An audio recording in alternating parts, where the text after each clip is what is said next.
Bonjour à tous, je suis très heureux d'être avec vous aujourd'hui. Donc moi, je vais parler de la santé sexuelle chez l'homme. Donc vous avez vu qu'elle fait partie de la définition de la santé selon l'OMS, que 83% des hommes et des couples de plus de 50 ans désirent toujours avoir des rapports sexuels, à condition que ceux-ci soient de qualité. Quand on a pu interroger des couples de centenaires qui étaient encore ensemble, ils nous disent la même chose, ils ont des rapports sexuels, mais ils veulent que ceux-ci soient de qualité. Alors moi, je vais vous parler de dysfonction érectile, d'éjaculation précoce et de troubles du désir. Je n'ai pas de conflit d'intérêt. Alors, faut-il parler de sexualité avec les hommes en médecine générale ou bien faut-il attendre ? La réponse, je vais vous la donner tout de suite. Il faut en parler pour 5 raisons. Les troubles sexuels sont très fréquents. Ils ont un retentissement important. Il existe aujourd'hui des prises en charge efficaces qui sont médicamenteuses et non médicamenteuses et qui se complètent très bien. Et puis, vous avez aussi un grand pourcentage d'hommes qui arrêtent leurs autres traitements sans en parler. On va y revenir. Et puis, ça peut être aussi, les troubles sexuels, l'occasion de diagnostiquer une pathologie méconnue. Alors, la dysfonction érectile, c'est un trouble fréquent, 16 à 25% en moyenne, jusqu'à 44% des hommes de plus de 45 ans. Ça augmente encore avec l'âge. L'éjaculation prématurée concerne un homme sur 3, mais elle est sous-diagnostiquée et sous-médicalisée. Trop peu de patients en parlent à leur médecin. 52% des patients souffrant d'un trouble sexuel aimeraient de l'aide de la part de leur médecin généraliste. Seulement un patient sur 10 obtiennent cette aide. 20 à 30% des hommes interrogés souffrant de DE, souffrant de dysfonction érectile, ont consulté un médecin. Le médecin généraliste est désigné par les patients comme l'interlocuteur privilégié. Voilà. Donc c'est un trouble fréquent et qui entraîne des conséquences importantes. Les études de qualité de vie réalisées montrent une diminution significative des scores de santé générale, sociale et mentale, ainsi qu'une baisse de l'estime de soi et du bien-être émotionnel, alors que les scores de dépression augmentent significativement. L'homme peut présenter une perte de confiance, une résignation, un déni, peut-être dire finalement c'est pas si important que ça d'avoir des rapports sexuels, je m'y fais très bien. Alors qu'en fait, s'il allait mieux, il serait content de continuer à avoir des rapports sexuels. Il peut présenter un syndrome dépressif et certains hommes pensent à la sexualité tout le temps quand ils travaillent. Ça va impacter leur qualité de vie professionnelle et ils vont peut-être certains même perdre leur emploi. Voilà. Il y a aussi une anticipation de l'échec et une anxiété de performance qui s'installe. Et puis, certains hommes ne veulent pas retomber amoureux, avoir de nouveau une intimité de peur de l'échec. Alors, il y a aussi un grand pourcentage d'hommes qui arrêtent leurs autres traitements sans en parler quand ils ont une dysfonction érectile. 87% des hommes avec une dysfonction érectile peuvent arrêter leurs antihypertenseurs. Juste avant de rentrer dans la plénière, je discutais avec un ami qui me dit j'ai un patient qui a arrêté sa trithérapie pour hypertension. Alors, je lui ai trouvé une tension à 18 ou 20 au cabinet. Et puis, en discutant, il ne m'a pas donné de raison, mais c'est peut-être qu'il a une dysfonction érectile et qu'il a essayé de voir si ça allait mieux. Donc, pensez-y. Les hommes arrêtent aussi leurs antidiabétiques et il y en a même qui ont arrêté leur insuline quand ils avaient une dysfonction érectile. Et puis certains arrêtent aussi leurs antidépresseurs, 73%. Évidemment, le ou la partenaire est aussi affecté. Parfois, au début, la partenaire peut être compréhensive, voire flattée. Et puis rapidement apparaissent des troubles du désir, une dysorgasmie, un développement d'une image négative de la sexualité, un sentiment d'abandon, de la jalousie, ça peut aller jusqu'à l'infidélité pour confirmer sa féminité ou obtenir une satisfaction sexuelle. Les relations sexuelles s'espacent dans la vie de couple, la vie conjugale se détériore, il y a la peur de faire de la peine au partenaire, une culpabilité, un évitement des rapports et de l'intimité, une insatisfaction sexuelle, ça peut aller jusqu'au conflit et la séparation. Donc vous voyez que c'est fréquent, qu'il y a un vrai retentissement quand il y a des troubles sexuels qui s'installent chez l'homme. C'est aussi l'occasion de dépister une pathologie méconnue. La dysfonction érectile peut être le premier symptôme rapporté d'un diabète, d'une pathologie cardiovasculaire, on va y revenir, d'un état dépressif, d'un déficit androgénique, d'une pathologie prostatique, d'un syndrome d'apnée du sommeil, d'une maladie neurologique. Donc, il y a eu une étude où on a suivi un groupe d'hommes assez important, sans événements cardiovasculaires, sans dysfonction érectile, et puis à force de les suivre, le groupe s'est séparé en deux, ceux qui avaient une dysfonction érectile, ceux qui n'en avaient pas, et toujours sans événements cardiovasculaires. On a continué à les suivre, et puis on a observé la survenue d'événements cardiovasculaires dans le groupe avec une dysfonction érectile, et vous voyez, plus les années passent, et plus les événements cardiovasculaires sont nombreux. La dysfonction érectile peut être le premier signe clinique venant attirer l'attention sur une problématique cardiovasculaire encore méconnue du patient. Dans une population d'hommes qui ont une dysfonction érectile, 33% sont à risque cardiovasculaire intermédiaire ou élevé, 17% souffrent d'hypertension, 6% ont une angine de poitrine. Il y a eu une autre étude où on a, chez des hommes qui ont eu un infarctus, on a regardé leurs antécédents et regardé leurs antécédents de dysfonction érectile. Et on s'est rendu compte en les interrogeant bien que 3 ans avant l'infarctus, en moyenne, il y avait l'apparition de dysfonction érectile. Alors, ce n'est pas un facteur de risque, mais c'est un marqueur de risque. Et on peut dire que dans ces cas-là, la dysfonction érectile est la partie visible de l'iceberg. Et quand j'interroge mes patients et quand je les examine au niveau cardiovasculaire, la question sur « avez-vous une dysfonction érectile » fait partie de mon interrogatoire pour le cœur, et je les informe de pourquoi il faut surveiller. Alors, ce n'est pas les hommes jeunes qui sont sans facteur de risque, c'est les hommes âgés qui ont un terrain cardiovasculaire. Si jamais une dysfonction érectile apparaît, il est probable que dans les années qui vont venir, il risque d'avoir un infarctus. Et parfois, certains cardiologues nous ont dit « Ah, tu m'as adressé un patient bien vu, les artères étaient bouchées, il allait faire l'infarctus, bien joué ». Alors, comment parler de sexualité en médecine générale avec les hommes ? Il va être important pour nous de repérer les plaintes masquées. Donc, il y a les plaintes cheval de Troie, où les patients amènent un motif prétexte visant à tester l'attitude du médecin vis-à-vis de la sexualité, les IST, les troubles génito-urinaires. Et puis, soyez attentifs aussi à pouvoir décrypter les plaintes générales du type « je suis fatigué en ce moment ». Ça peut vraiment sous-entendre un problème d'érection. Depuis qu'on me l'a dit, j'y fais attention. Et donc, docteur, je suis fatigué, ça ne va pas trop en ce moment. Maintenant, je pose la question et je retrouve plus fréquemment des problèmes d'érection. Pour aborder la dysfonction érectile, ça a déjà été dit, on conseille une question simple et directe. Avez-vous un problème d'érection ? Si jamais la réponse est non, reformulez, qui amènera plus de sens. Et donc, vous pouvez prendre un élément du dossier du patient.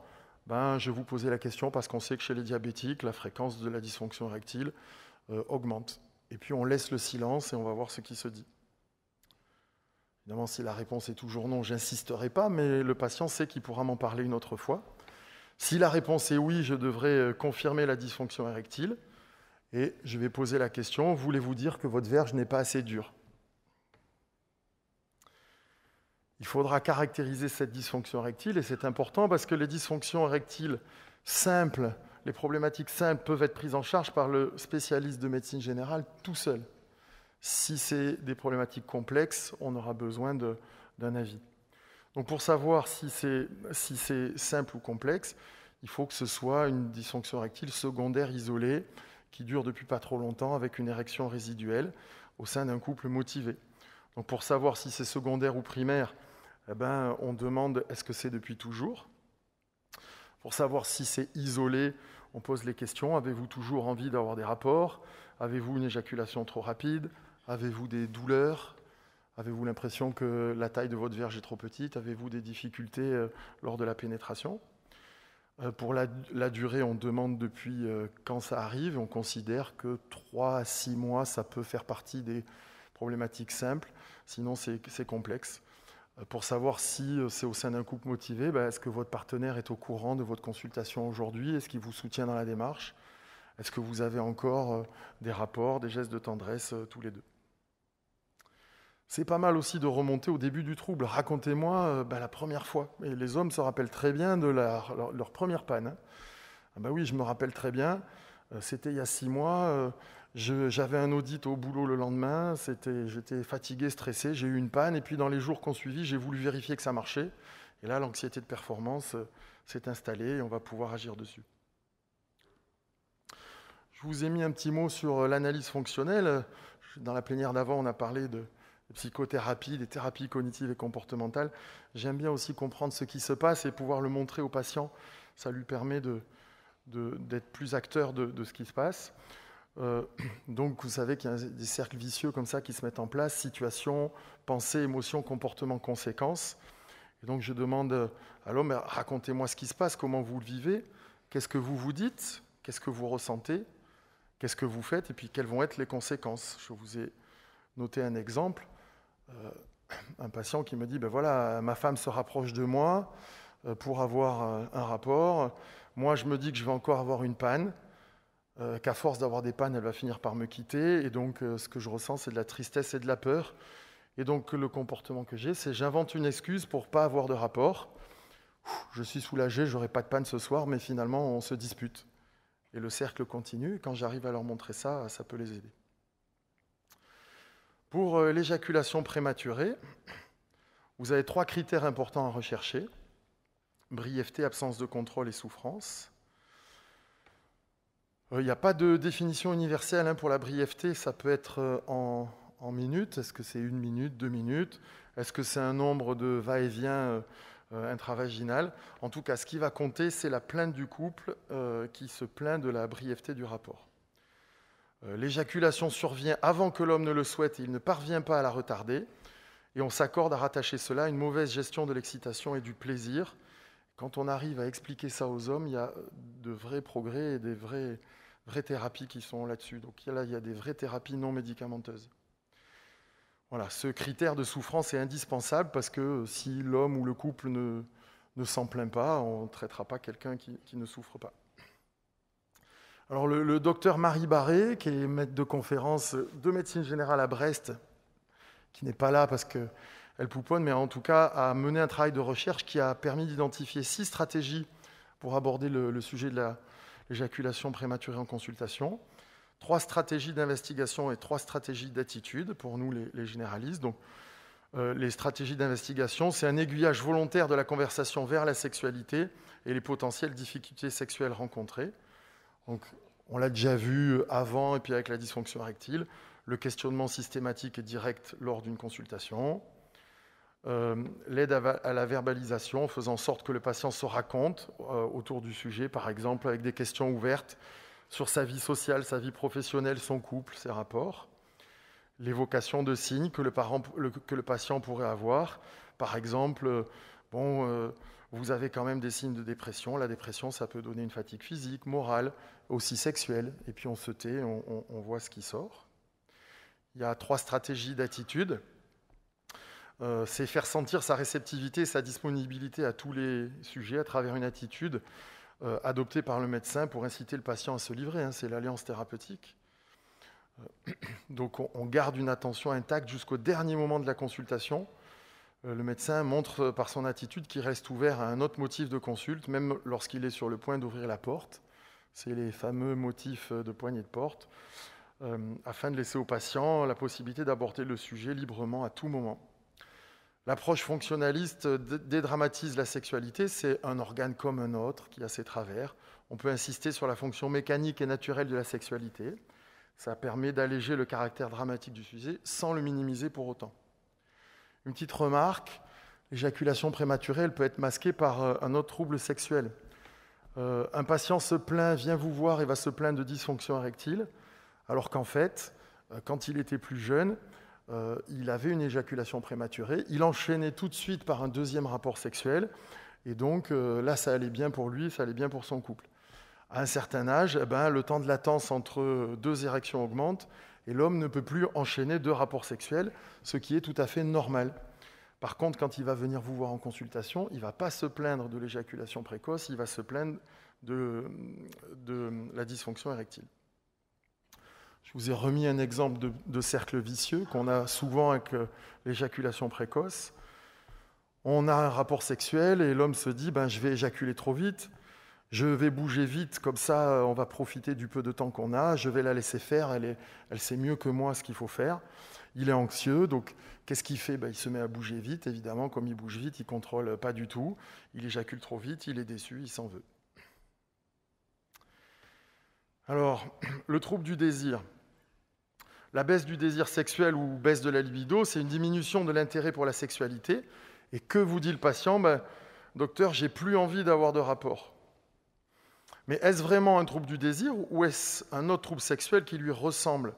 Il faut vérifier qu'il ne s'agit pas d'un autre trouble sexuel, comme des pannes d'érection ou une éjaculation trop rapide, que le patient ne met pas au premier plan.